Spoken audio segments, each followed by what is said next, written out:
여러분들 안녕하세요. 여러분들은 혹시 회사를 때려치고 좋아하는 일을 하면서 돈을 벌고 싶다, 그런 생각을 해보신 적 있으신가요? 저는 사실 같은 이유로 회사를 때려쳤다가 빚만 안고 다시 회사로 돌아왔잖아요. 그래서 그런 삶을 살고 있는 사람들에 대한 어떤 굉장한 동경 같은 게 있었어요. 특히 저는 제 주변에도 프리랜서 친구들이 있기는 하지만 저는 정말 그 친구들이 대단하다고 느끼는 게, 회사 밖에서 자력으로 돈을 벌 수 있는 것부터가 저는 진짜 엄청난 일이라고 생각을 하거든요. 물론 그들도 그들 나름의 고충이 있고 또 마냥 행복하고 좋은 것만은 아니란 걸 알고는 있지만, 그래도 회사 밖에서 내 한 몸을 건사할 수 있다는 그 자체가 진짜 엄청난 일이라는 거를 저는 백수기간을 겪으면서 진짜 뼈저리게 느꼈어요. 그래서 제가 오늘 이 89년생 엔잡러 김경희의 비낭만적 밥벌이, 제가 오늘 이 책을 한번 소개를 해드릴까 하는데요. 이 책의 저자는 제가 그토록 대단하다고 생각하는, 제가 그토록 동경하는 회사 밖에서 다양한 일을 하면서 밥벌이를 하고 있어요. 저는 진짜 이 제목부터가 정말 끌렸거든요. 비낭만적 밥벌이. 제목부터 정말 너무 공감이 갔고, 89년생이면은 저보다 5살 어린 거니까 33살인가요? 저는 이 책을 보면서 약간 그런 느낌이 들었어요. 되게 비슷한 고민을 가지고 있는 어떤 말 잘 통하는 그런 친한 친구? 동생이랑 진짜 밥 벌어먹고 사는 거 힘들다, 이렇게 약간 넋두리 하면서 수다 떠는 그런 느낌이어서 되게 좋았어요. 사실 성공담 같은 책들을 많이 읽기도 하는데, 그런 책들은 뭐 나에게 많은 어떤 자극을 주고 또 동기부여가 되기도 하지만, 한편으로는 이 사람 대단하네, 나는 못할 것 같은데, 이거는 내 얘기는 될 수 없을 것 같아, 좀 이렇게 느껴져서 자괴감이 드는 때도 있거든요. 그런데 이 책은 어떤 어려움이나 힘든 상황이 생겼을 때 막 멋지게 싸워서 이겨나가고 그걸 해결하고 막 이런 것만 보여주기보다는, 약간 나처럼 조금 찌질한 면도 있고, 그리고 약간 미성숙하게 헤쳐나가는 그런 부분도 있고, 어떤 그런 면들에서 조금 솔직하게 이야기를 해줘서 더 공감이 갔던 것 같아요. 그럼 책을 조금 살펴볼게요. 우선 이 책의 저자 89년생 김경희에 대해서 소개를 드려보자면, 직장에 적응을 잘 못했대요. 여기에 이렇게 쓰여 있어요. 처음 직장인 타이틀을 달고 나서 업무에 적응했다 싶으면 곧장 실증이 났다. 그렇다고 완벽하게 일을 하는 것도 아니었다. 이따금 자잘한 실수를 했다. 그렇지만 눈 감고도 할 수 있는 일들, 매일 반복되는 일들에 더는 에너지를 쏟고 싶지 않았다. 내 에너지는 다른 부서, 회사 밖으로 향하고 있었으니까. 기어코 몸은 눈을 따라갔다. 이직했다. 전과는 다른 새로운 업무, 새로운 일을 배우는 게 퍽 즐거웠다. 나랑 너무 잘 맞는데? 천직인가? 싶었지만 안타깝게도 2달을 넘기지 못했다. 또 지겨워지기 시작한 것이다. 근데 이런 성격의 분들 진짜 은근 계시더라고요. 근데 참 옆에서 보면 그러면 안 돼, 그러면 경력만 애매해지고 이도저도 안 되는 거야, 이렇게 보통은 막 조언을 해주고 싶잖아요. 근데 사실 결국 사람은 자기한테 맞는 옷이 있는 것 같아요. 자신의 삶을 포기하지 않고 스스로에게 애정이 있는 사람이라면 결국에는 자기가 행복한 길을 또 찾아가는 것 같아요. 아무튼 그러다가 이 책의 저자는 결국 퇴사를 했더라고요. 그러면서 쉬는 동안에 단골 서점에서 일을 도와주게 돼요. 그런데 거기서 약간 자신의 포텐이 터진 거죠. 2017년 나의 3번째 직장은 부천 자유시장 근처에 있는 작고 영세한 서점이 됐다. 단골 손님으로 기웃거리다가 종종 고군분투하는 사장님을 도왔다. 마침 회사를 그만두고 특별히 하는 일이 없어 시간이 많기도 했고 심심하던 차였는데, 사장님이 함께 일하자는 제안에 어쩌다가 일을 하게 되었다. 이전까지 직장인 김경희의 마음가짐은 받는 만큼 일해라였다.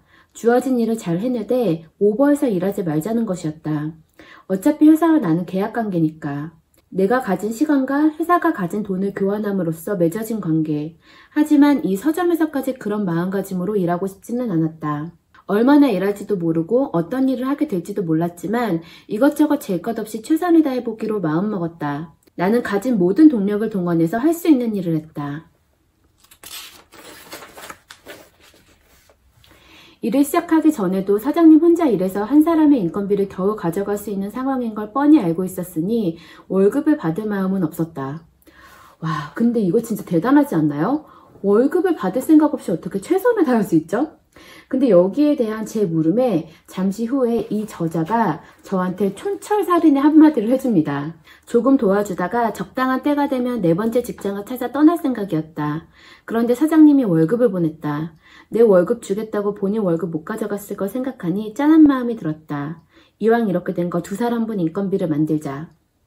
그렇게 결심을 하고 이제 다시 새로운 마음으로 사장님과 일을 분담하고 저자가 할 수 있는 일들을 찾아서 하다 보니까 매출도 늘기 시작하고, 그러다 보니 어느 날 사장님이 그 서점의 홈페이지 연역에 이 저자의 입사 날짜를 넣고는 전문 경영인 스카우트라고 적어놓게 돼요. 그런데 자리가 사람을 만든다는 말이 있잖아요. 바로 이 타이틀 한 줄이 정말 이 작가를 전문 경영인의 마인드로 바꿔놓게 됩니다. 그렇게 해서 다시 경영인의 마인드로 서점을 사업화하고자 노력을 하게 됐고, 그러다 보니 4년 만에 연봉이 2배로 올랐다고 해요. 그런데 여기서 이런 말을 해요. 만약 서점 일을 시작할 때 예전처럼 이리저리 재고 따지며 시키는 일만 했으면 어땠을까?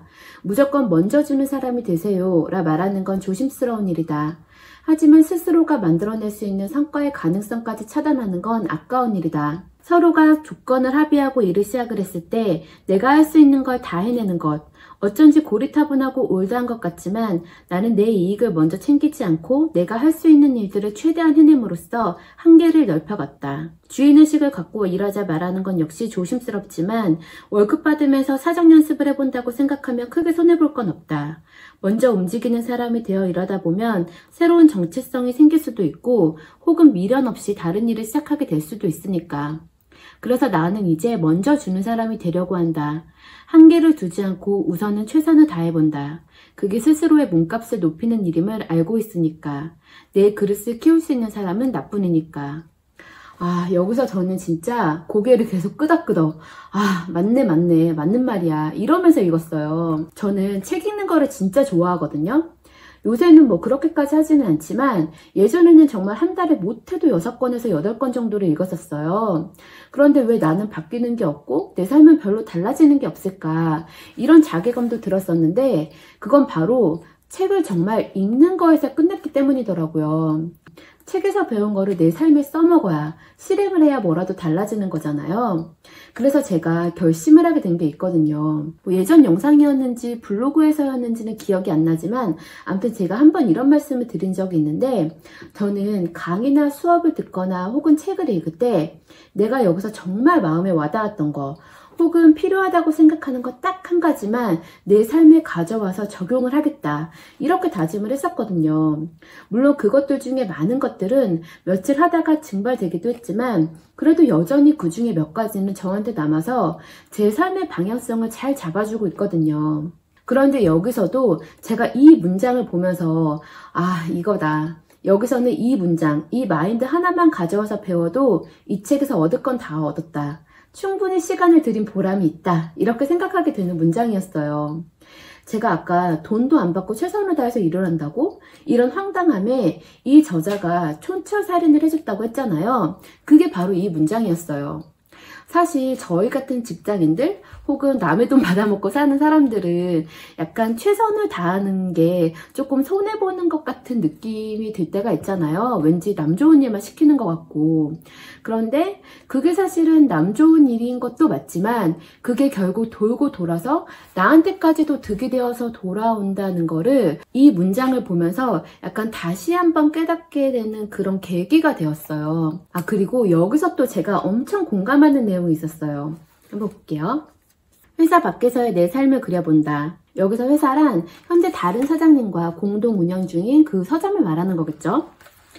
현재 나의 주 수입원인 급여소득이 사라진다고 했을 때 과연 나는 어떤 선택을 해야 하는가? 다시 취업을 해야 할까? 아니면 기존에 추가로 수입을 내던 분야에 시간을 더 투자해서 소득을 올려야 할까? 기존에 글쓰고 강연하는 일의 생산량을 늘려서 급여소득을 대체해볼까? 정신 차리자. 최저임금에도 미치지 못하는 글쓰기와 수익이 불안정한 강연으로 급여소득을 대체하기란 쉽지 않다. 기존의 사이드 잡으로 하고 있던 일만으로는 한 달 생활을 유지하기 위한 돈을 벌어들일 수 없다. 그만두고 싶지만 당장 그만둘 수 없는 현실을 마주하고 나니 욱했던 마음이 조금은 가라앉는다. 잘하고 있다는 생각에 취해 있었는데 하나하나 따져보니 특출나게 잘하는 것도 혹은 혼자서 잘 먹고 잘 살 준비도 되어 있지 않군 되려 일을 할 수 있어서 다행이다 하며 감사한 마음을 갖게 된다. 아, 이건 진짜 제 얘기인 것 같아요. 요새의 제 얘기, 요새의 제 생각인 것 같아요. 저는 이 글을 보고 되게 공감이 가기도 했지만 한편으로는 굉장히 안심이 되기도 했어요. 아, 나만 그런 게 아니구나. 저는 제가 너무 부족해서 회사 밖에 나가서 내가 뭘 또 잘할 수 있을까? 나는 자신이 없는데 다른 사람들은 다 잘하는 것만 같고 사실 그런 생각을 되게 많이 했었어요. 근데 이 글을 보고 아, 다 그렇구나 라고 생각이 드니까 약간 위로가 되었달까요? 사실 내가 돈을 받고 어떤 분야에서 일을 한다는 건 내가 그 분야에서 최소한 준 프로는 돼야 한다는 뜻이잖아요. 그런데 제 경우에도 뒤를 돌아보면 회사에서 돈을 받고 일하는 건 역시 상당히 많은 준비 단계를 거친 후에 그제서야 비로소 신입사원이라는 타이틀을 달고 돈을 받고 일을 할 수 있었던 거잖아요. 저는 돈을 받고 일을 하기 위해서 4년제 대학을 가고 어학연수를 했고 공모전도 하고 토익시험도 보고 뭐 이런 등등 많은 일련의 과정들을 거치고 그제서야 돈을 받고 일을 할 수 있는 최소한의 자격이 주어졌던 건데 지금 당장 회사 밖을 나가면 나는 과연 어떤 분야에서 돈벌이를 할 수 있는 준비가 되어 있는 사람인가 라는 고민을 하다 보면 사실 결론은 일단 회사에 감사하면서 열심히 다니자로 결론이 나더라고요. 이 89년생 N잡러 김경희는 서점도 경영하고 글도 쓰고 강의도 하고 좋아하는 일들을 하면서 살고 있지만 그것에 대해서 결코 낭만적으로 표현하지 않아요. 좋아하는 일을 하세요. 내가 좋아하는 일을 하면서 돈을 버는 게 진짜 자아실현을 하는 그런 일이랍니다. 이렇게 말하지 않아요. 비록 하고 싶은 일을 하면서 살고는 있지만 강의를 할 때 수강 인원이 다 채워지지 않아서 폐강을 맞는 것에 대한 자괴감, 그리고 책을 쓰고는 있지만 굉장한 스타 작가가 아닌 이상 최저임금에도 못 미치는 수입이라고 솔직하게 말을 하고 나와 같은 나이대지만 더 좋은 퍼포먼스를 내고 있는 주변과 비교하고 때로는 질투도 하고 이렇게 좋아하는 일을 하면서 돈을 버는 그런 낭만적인 상황이 결국 생계와 직결이 되면서 약간 찌질해지기도 하고 때로는 돈 때문에 결국 자존심도 굽히고 현실과 타협하기도 하는 그런 비낭만적인 삶을 살고 있다고 그렇게 이야기를 해요. 그래서 저는 책을 읽는 내내 계속 알 수 없는 위로를 받았던 것 같아요.